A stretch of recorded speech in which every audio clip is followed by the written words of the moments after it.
I decided to work on this project for the sake of it, because of ambition. I wanted to take my silly little comic from school and turn it into a lavishly detailed work of art.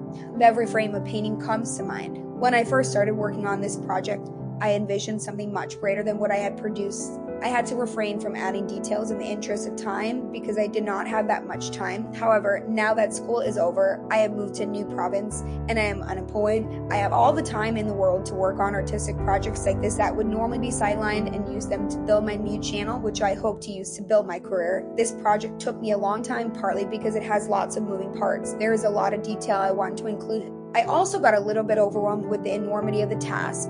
This is because I am technically doing 12 drawings instead of 1. It usually takes me a few days to a week or more to do what I consider a normal drawing for me, so 12 weeks in total. In addition, I am constantly being distracted by things in my life like other tasks I need to do, the temptation of the next YouTube video, and other creative projects I want to do which divide my attention. So this project has taken me a while. Every time I think I am done with one of the panels, there is always more to do, another detail I could have added, another change I could make which I did not think of before.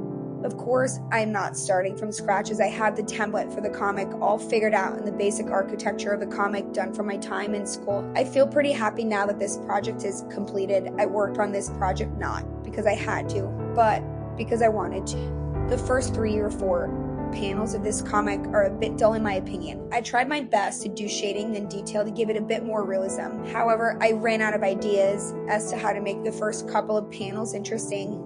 I didn't really know what to do, to be honest, when the guy was still on the first planet. Once the guy lands on the planet, however, I could indulge a bit more as I had more to work with in regards to the alien flora, water, and landscape.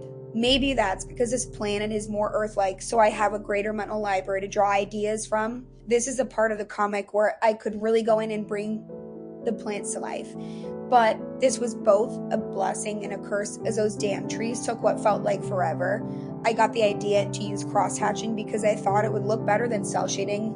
I had mixed success. The cross-hatching did not look too great on the white robot guy, but I do think it worked well, especially on panels 12, 10, and 9. I also used paintbrush tool to do an impressionistic effect on the water. This story is about changing identities. It follows the character as they escape the wasteland of their homeland and crash onto a strange other world. As they explore this world, they get more than they bargained for. The involuntary change and the roller coaster of emotions as they reach a new state of being. Here are my school notes describing my concept. I want to use color for each panel to help tell a story. I want each panel to be a solid color to start. I will layer over that. I will create the basic sketch for each panel without using black lines, an aesthetic choice. I will print them off in the library, then glue them into a sketchbook and draw over them for detail work. I plan 24 panels in total, but may reduce that down to 12 minimum given the demands of the story. I did not do that, obviously. I did it all in digital. While I do not want dialogue for my panel, it might be necessary. I initially thought it would be less work to exclude dialogue. Relying purely on visual storytelling might be more challenging. Given the kind of story I want to tell, I may need to include some text to provide needed context for the reader. My plan for the first 3 panels to introduce the planet, conflict, and main character. I am unsure how to introduce his struggle of being confined in a totalitarian machine complex. I may rely on narration. The next few panels, we see him escaping his homeworld and crash landing on this new organic one. Panels 5 onward will show the character exploring his new environment. Somewhere around there, we will see a change as the character realizes something is not quite right with his body. He struggles to comprehend what is happening. The transformation is very difficult for him to understand psychologically. He changes into a half-organic cyborg. The change is triggered by the air and water in his new environment. He grapples with the mind-bubbling reality of eating, breathing, drinking, urinating, and defecating. The character learns that he is a native of this planet and belongs to a race of half-organic, half-machine hybrids that live there. His whole understanding of himself and where he came from is completely changed. The meat of the story is about unpleasant self-discovery, which facilitates the process of recovering from trauma and going back to one's true self.